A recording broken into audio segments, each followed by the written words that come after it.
I'm absolutely delighted to introduce to you onto the stage, Jennie Roper. Brilliant. Thank you, Dan. Nice to see a friendly face, and hello to everyone at Nudgestock. So yeah, my name is Jennie and I lead the insight team here at Kinetic. So we're an out-of-home media agency based in London, and we bill £350 million annually in the UK. And a big part of my job is to understand people's daily travel routines.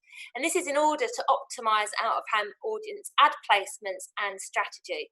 And well, as you can imagine, COVID-19 has really impacted this.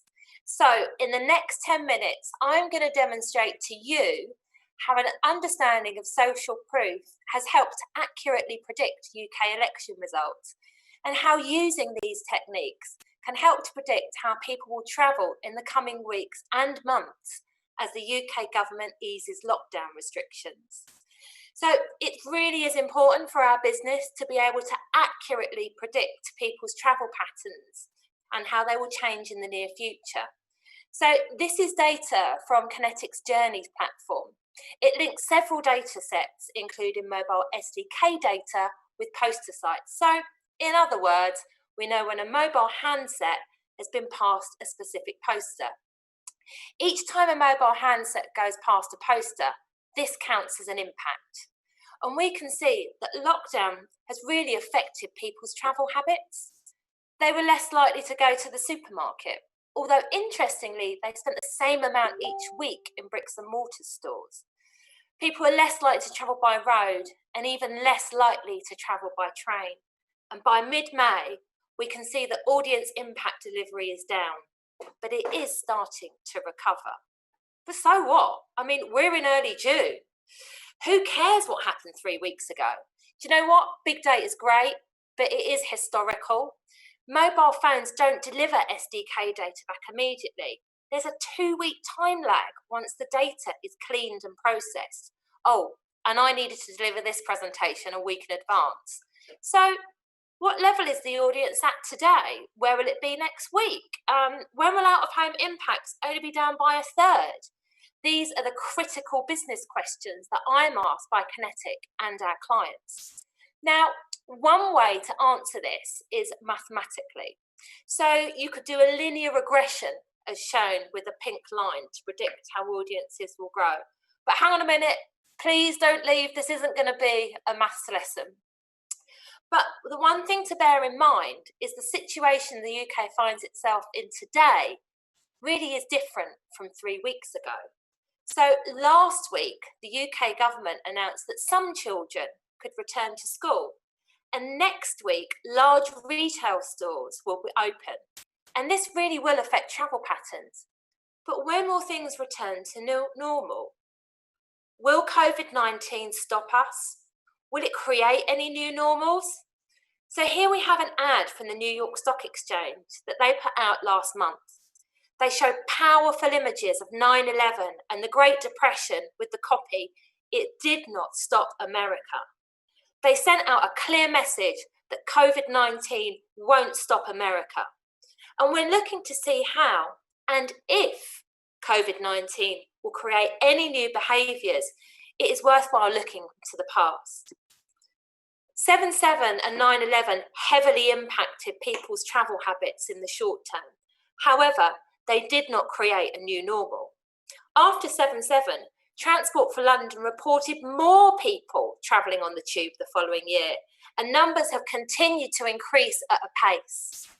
With 9/11, airports were closed for just 2 days, and it took 3 years for annual airline numbers in the US to exceed those prior to the bombings.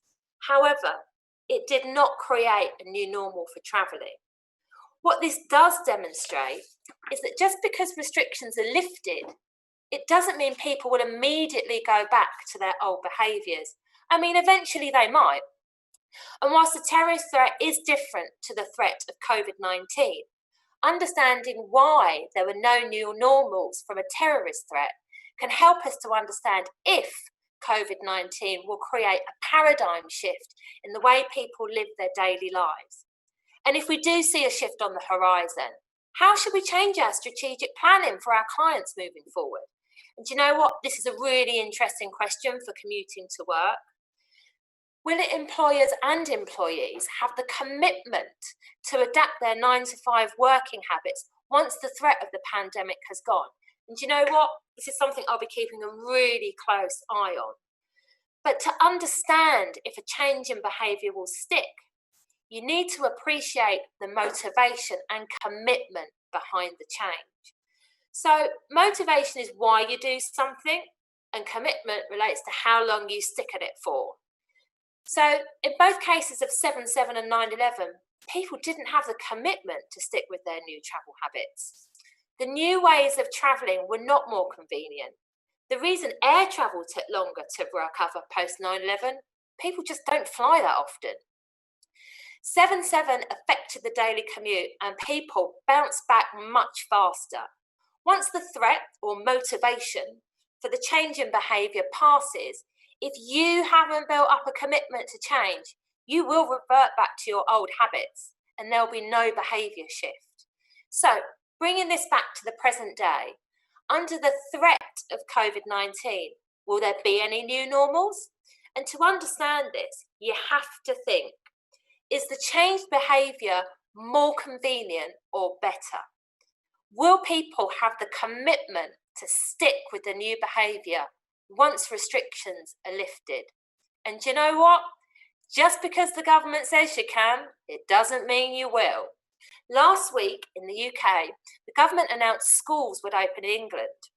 With the current threat of COVID-19, you might be reluctant to send your child back to school. The reason you might be swayed to send your child back is not because the government tells you, but because most of the other parents in their class are sending their children back.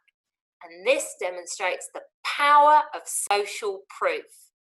So social proof means we are motivated to do things when we think other people are doing it. And Cialdini coined the term in 1984 on one of his most noted experiments. It was to do with towel reuse in hotels. So if you've ever stayed in a hotel, you've probably seen those little cards in your room asking you to reuse your towel to help save the planet. Cialdini demonstrated that by telling people 75% of people reuse their towel was a more powerful message than telling people they were helping to save the planet. Now, what is sometimes overlooked is that Cialdini tested more than one descriptive norm message. The message was tailored to say either the most guests of your gender, guests in your hotel, or guests previously staying in your room reuse their towel. Now, the highest rate of compliance was amongst guests who've been told that most guests previously staying in their room had reused their towel. The hotel descriptive norm was more compelling than the gender descriptive norm, demonstrating it's just not how much we identify with someone, but whether they've been in a similar situation. So when restrictions were eased in the UK, many teenagers were quick out of the door. It doesn't matter what the government said, but what their peers were doing. But you know what? It really is difficult to predict what people will do in the future. Back in June 2016, it wasn't just a bad night for Europhiles and David Cameron, it was also a bad night for market research.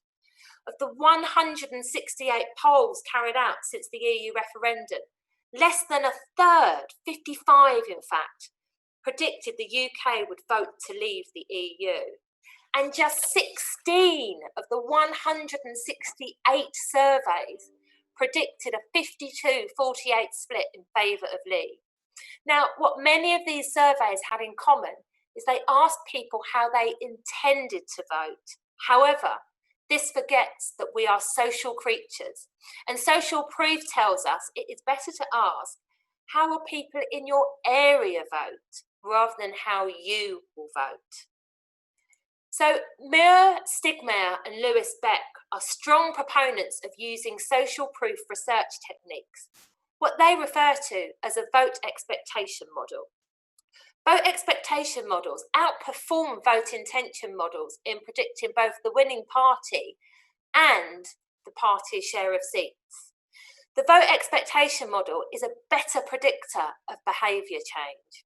And at Kinetic, we're using this technique in our alfresco life surveys to monitor likely changes in the UK travel habits. And this feeds into our future out-of-home audience predictions. So how can we utilise social proof? We're not only asking people what they plan to do as restrictions are lifted, but what they think people in their area will do. This really is a better predictor of future behaviour. So we're asking questions like, do you think your work colleagues will change how they commute to work? And from a marketing perspective, brands really would do well to utilise social proof in their communications, putting out messages like London's most popular and stores less busy during these times. It's really difficult to predict what will happen in the coming months and if there will be any new normals. However, behavioural science really is a useful tool to blend with survey data and big data sets. But for an accurate prediction, you need to ask the right questions, pick the right nudge, and use the best data sets. And if you want to know my predictions, well, you'll need to ask me yourself. Please email me and I'll send you over our full report and predictions for the out-of-home market in the coming weeks and months. And even if you just enjoyed this session, it would also be great to hear from you. Thanks for your time and have a great rest of the day. Thank you so much, Jenny. That was absolutely wonderful. I always love hearing from you. I always find behavioural science playing in such a surprising space in out of home here, and always having quite an interesting thing to say. So thank you for sharing some of that data with us today. It's absolutely fantastic.